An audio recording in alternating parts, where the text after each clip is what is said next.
Hello all. இன்னைக்கு first sentence, ஒருபோதும் கைவிடாதே. அதாவது ஒரு விஷயத்த ட்ரை பண்ணிட்டு இருக்கும்போது எப்பவுமே கைவிட்றாத, உன்னோட எஃபோர்ட் போட்டுட்டே இரு அப்படின்னு சொல்லுவாங்க. அதை never give up.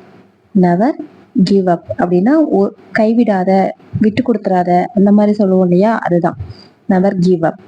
Never give up இது வந்து போட்டியில நிறைய பேர் சொல்லுவாங்க. Give up, never give up அப்படின்னு சொல்லுவாங்க. எதுக்காகவும் யாருக்காகவும் கைவிட்டுறாத அப்படின்னு சொல்றது.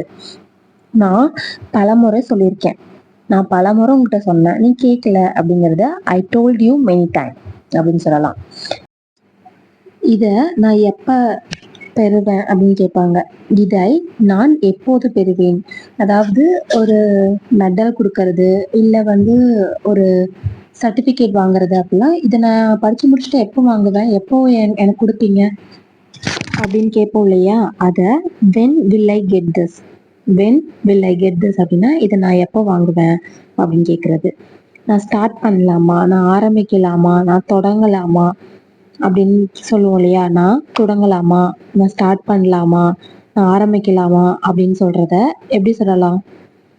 Shawl we begin, shall we begin அப்படின்னா நான் ஸ்டார்ட் பண்ணலாமா, இப்போ நான் என்னோட டாக்கை ஸ்டார்ட் பண்ணலாமா, என்னோட ஸ்பீச்சை ஸ்டார்ட் பண்ணலாமா அப்படிலாம் கேட்கறத ஷால் வி பிகின் அப்படின்னு கேட்கலாம். தயவு செய்து உட்காரு, இது எப்படி சொல்லுவோம்? தயவு செய்து அப்படிங்கிறத எப்படி சொல்லுவோம்? ப்ளீஸ்ன்னு சொல்லுவோம். தயவு செய்து உட்காரு, உட்காருங்கிற sit down, please sit down, please sit down அப்படின்னா தயவு செஞ்சு உட்காரு அப்படின்னு சொல்றது. நீ வீட்டில் இருக்கியா, நீ வீட்டில் இருக்கியா. கான்வர்சேஷன்ல ஒருத்தர் கால் பண்ணி நீ வீட்டில் இருக்கியா, நான் வரலான் இருக்கேன் அப்படிலாம் கேட்பாங்க இல்லையா. நீ வீட்டில் இருக்கியா அப்படிங்கிறத ஆர் யூ அட் ஹோம் அப்படின்னு கேட்கலாம். R you at home. Are you அப்படின்னா நீ வீட்டில் இருக்கியா அப்படிங்கிறத அட் ஹோம், நீ வீட்டில் இருக்கியா அப்படின்னு கேட்கலாம். ஆர் யூ அட் ஹோம் அப்படின்னா நீ வீட்டில் இருக்கியா, எங்க இருக்க அப்படிங்கிறத where are you, are you at home அப்படின்னு கேட்கலாம்.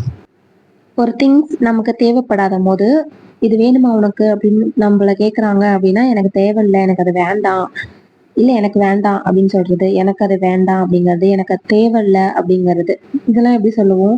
ஐ don't want it, I don't want இட்னு சொல்லலாம். நான் எப்போ சொன்னேன், நான் எப்போ சொன்னேன் அப்படின்னு கேட்கறது எப்படி சொல்லுவோம்? நம்ம சொன்னது நமக்கே தெரியாம இருக்கலாம், இல்லை நம்ம ஒரு அன்கான்சியஸா இருக்கும் போது, அதாவது தூக்கத்துல இருக்கும் போது சொல்லிட்டு அடுத்த நாள் நம்மளை கேட்கும் போது நான் எப்போ சொன்னேன் எனக்கே தெரியல அப்படின்னு சொல்லுவாங்க இல்லையா. அதை when did I say. When அப்படின்னா எப்போ, டிட் ஐ சே அப்படின்னா நான் எப்போ சொன்னேன் அப்படிங்கிறது. எப்போ அப்படிங்கிறது வென் டிட் ஐ சே அப்படிங்கிறது நான் சொன்னேன். நான் உங்களுடன் சேரலாமா, அதாவது இது ஒன்றும் இல்லைங்க, ஒரு ப்ராஜெக்ட் ஞாபகம் வச்சுக்கோங்க, இல்லைன்னா வந்து ஒரு டீம் இருக்குன்னு வச்சுக்கோங்களேன். ஆப்போனன்ட் டீம்ல இருக்கவங்க வந்து அந்த டீம்ல இன்ட்ரெஸ்ட் இல்லாம நம்ம டீமுக்கு ஜாயின் பண்ண வராங்க அப்படின்னா நான் உங்க கூட சேர்ந்துக்கலாமா, உங்க டீம்ல ஜாயின் பண்ணிக்கலாமா அப்படின்னு கேட்பாங்க இல்லையா. அதை may I join with you, may I join with யூனா நான் உங்க கூட சேர்ந்துக்கலாமா அப்படிங்கிறது. இதுவே உங்க டீம் கூட சேர்ந்துக்கலாமா அப்படிங்கிறத may I join with your team அப்படின்னு கேட்கலாம். May I join with your team அப்படின்னா உங்க டீம்ல நான் சேர்ந்துக்கலாமா அப்படின்னு கேட்போம் இல்லையா. அதை தான் வந்து may I join with your team கேட்கறது. இது வந்து நிறைய ஆஃபீஸ்ல யூஸ் ஆகும், ட்ரை பண்ணி பாருங்க. நம்ம சேனல்ல இந்த மாதிரி டெய்லி யூசிங் சென்டென்சஸ் ஒரு சீரியஸா போஸ்ட் பண்ணிட்டு இருக்கோம். அண்ட் மறக்காம சேனலை சப்ஸ்கிரைப் பண்ணிக்கோங்க. ஏன் நான் அப்படி சொல்றேன் அப்படின்னா அப்கமிங் வீடியோஸ்ல இன்னும் நிறைய இன்ட்ரெஸ்டிங்கான விஷயங்கள்லாம் வரப்போகுது, மிஸ் பண்ணிடாதீங்க. டாடா பாய்.